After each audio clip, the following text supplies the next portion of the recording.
Which are the topics on which maximum number of books are written on? Okay, so let me just take a guess. And golf, then photography, business, investing, and feel good or self-help books. Why? Simply because these are inexacting science. There is nothing black or white. There are various shades of gray. There could be a bad promoter, badly behaved, but still giving you good returns. There could be companies destroying its customers, spreading cancer, but still giving good returns. There could be companies giving very good service, but treating the shareholders very shabbily, right? So ITC happily spreads cancer, but gives good returns. Kingfisher and Jet Airways gave very good service, but not for its shareholders and maybe other stakeholders and other vendors. So it's very difficult. And so if you see, even in golf or whether in chess, there is no one single answer to it. Though they are trying to put all the chess moves into a supercomputer and make sure that the supercomputer is better than the best player, still it is very difficult, because people can think very differently, people can think faster than a machine and things like that, right? So therefore it is about these topics that maximum amount of books are written. Why is it so? Let us look at, say, business and investing. Are there clear answers? The answer is no. For example, not long ago, if you wanted a housing loan or a car loan, you had to go only to Citibank or HSBC. Only they would, or Shansi.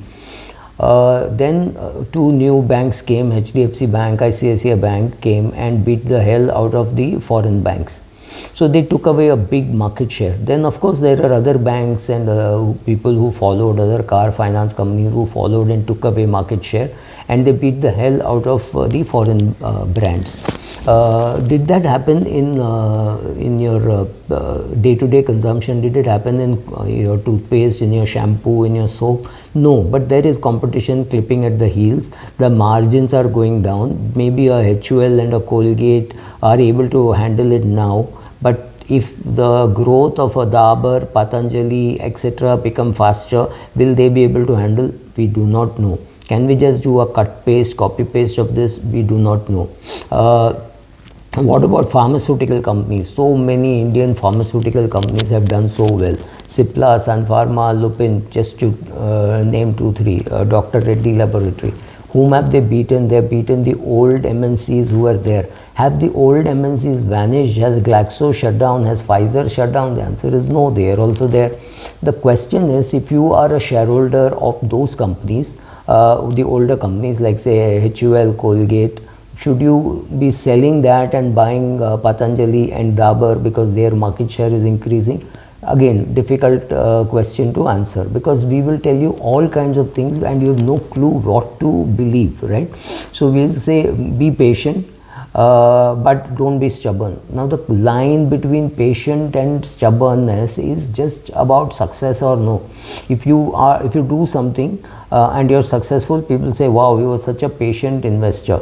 And if you sold and the company did well, they'll say, oh, he didn't have patience. But if you held on to the company and the company did badly, then it got worse and you lost your money, people say you were so stubborn. Let's say you had invested in Pateja Forging, right?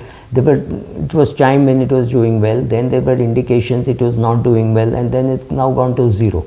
So have you lost money? Yes. So if you had held on, would you have lost money? Of course you would have lost money. But same thing, Zomato dipped to 45, 47, then it is recovered to 92.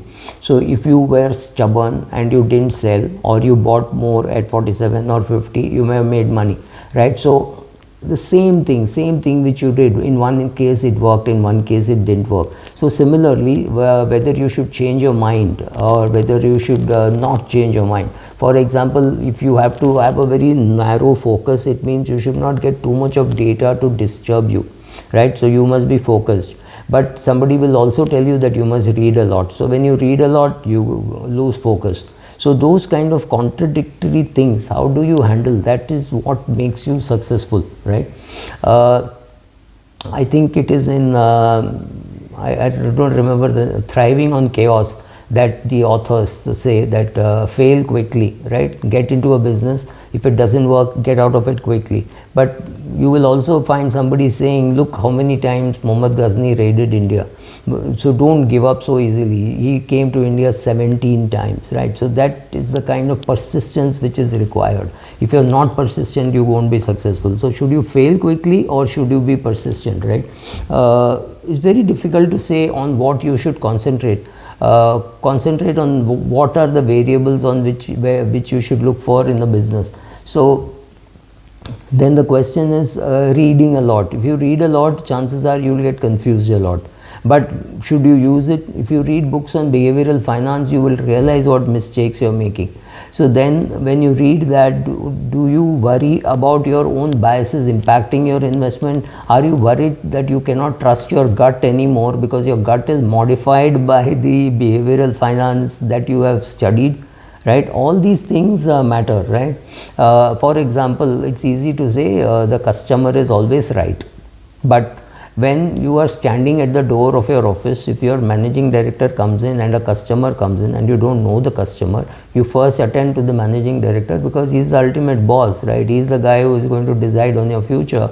So you attend to him, you don't attend to the customer, and ultimately he is more important for you. The customer is more important for the company. Whom do you attend to first, right? That's the priority that has the company taught you that. All these things matter when you are investing. All these things, when you look at a company, seeing how it treats its customers, you think it's very important that it treats its customers well. 2-3 companies in which I hold shares don't treat the customer very well. HDFC Bank is one. As a customer, will I get treated very well? No. Will I get pampered? No. Am I getting good service for what I'm paying for? Reasonably, yes. Is it giving me good return on me on the money that I've invested? It's a resounding yes, right? So same thing with Indigo. Is the food great? Is the service great? I don't know, but it is giving me good return as a shareholder. Like ITC, it spreads cancer, so should you be invested in it? I don't invest in ITC because it's spreading cancer, but I had invested in ITC long back, and suddenly one day I said, look, I don't need that money, so I got out of ITC. I got out of ITC, got into Siemens, and Siemens did better than ITC. So that's luck, right?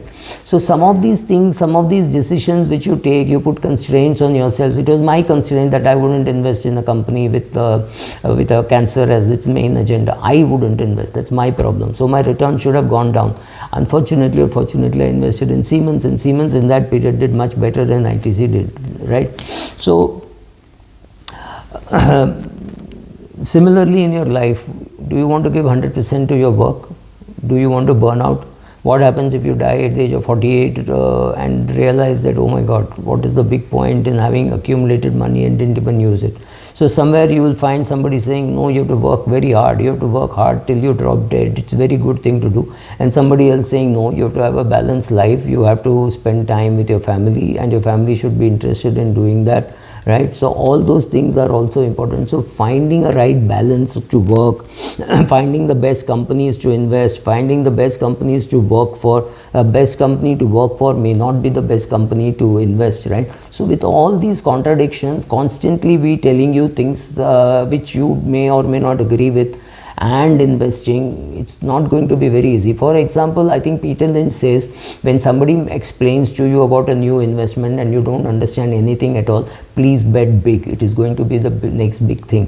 Now you take Buffett, who says don't invest in something which you don't understand, or Buffett, who says I will invest in only in US, I don't need to invest outside, and John Templeton, who said no, to have a good portfolio you have to diversify, and to have a diversify you have to have an international portfolio.